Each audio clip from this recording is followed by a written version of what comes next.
Sejarah awal tari tayub. Melihat pada Kamus Bau Sastra Jawa Indonesia karangan Prawira Atmaja, tari tayub memiliki arti bersenang-senang dengan mengibing bersama dengan tanda. Atau bisa juga dikatakan menari bersama dengan ledek, penari atau ronggeng. Kisah berawal dari zaman Singosari, lebih tepatnya saat Tunggul Amontung memegang posisi raja. Tari tayub kerap menjadi bagian dari acara Karesmen, yaitu acara yang dilaksanakan sesudah ritual penobatan. Raja pada umumnya menari bersama dengan ledek sesuai dengan ritual sejak zaman Majapahit. Namun ritual ini ditiadakan pada masa Kerajaan Demak. Dengan berdirinya Kerajaan Mataram baru di bawah pemerintahan Raja Sultan Agung, tari tayub kemudian mulai kembali lagi dipraktekkan sebagai bagian dari tradisi jumenengan di keraton. Para penari wanita memiliki juluk dudunge sotrang. Kemudian tari tayub dijadikan kesenian untuk pada pasukan oleh Kanjeng Gusti Pangeran Arya Adipati Mangkunegara I atau kerap disebut sebagai Pangeran Sambernyawa. Perkembangan tari tayub memasuki abad ke-20, tari tayub kerap digunakan oleh kaum berdarah biru maupun kaum elit ketika sedang menggelar suatu hajatan. Tari tayub awalnya berfungsi sebagai cara jumenengan raja, kemudian bergeser menjadi tari sambutan untuk menghormati tamu agung.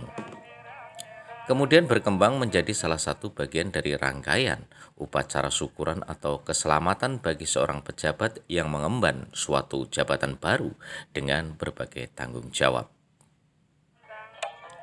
Hingga kini, tari tayub juga masih dipergunakan sebagai tari pergaulan yang bersifat hiburan atau disebut tari profan.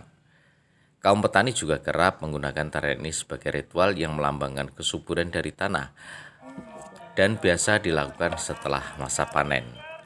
Kerap ditarikan oleh pria dan wanita berpasang-pasangan. Ada nilai romantis di dalam gerakannya, namun pada zaman dahulu lebih menuju kepada erotis dengan bagian ledek menari dengan penonton dengan berbagai gerakan. Sehingga jika pada zaman dahulu tarian ini kerap dilakukan pada waktu malam hingga waktu subuh, saat ini sudah mulai diterapkan peraturan untuk melakukan penampilan pada pagi ataupun siang hari. Walaupun masih ada juga pergelaran yang diadakan pada malam hari, biasanya sekitar pukul 9 malam hingga pukul 1 dini hari. Tari tayub juga kerap dipergunakan sebagai salah satu hiburan dari sebuah resepsi pernikahan. Tarian akan dimulai ketika mempelai pria dan mempelai wanita dipertemukan. Mempelai pria akan memiliki sesi sendiri untuk ikut menari bersama ledek. Suatu pergelaran seni tayub melibatkan sekitar 17 orang dengan 2 wanita sebagai ledek atau lebih, 2 orang berperan sebagai waranggono atau seorang vokalis pria yang disebut gerong, dan 13 orang lainnya sebagai penabuh gamelan serta sebagai sutradara. Dahulu, penari menggunakan kain panjang, menggunakan kemben, selendang, dan juga sampur untuk menari. Kini sudah mulai disosialisasikan budaya busana baru, mengenakan kain panjang dan baju lengan pendek. Dengan rambut disanggul dengan gaya asli Solo dan riasan wajah, penari terlihat cantik dan menawan. Suara gamelan akan terlebih dahulu memulai pertunjukan, barulah akan keluar para penari untuk menunjukkan gerakan-gerakan indah dari tayub.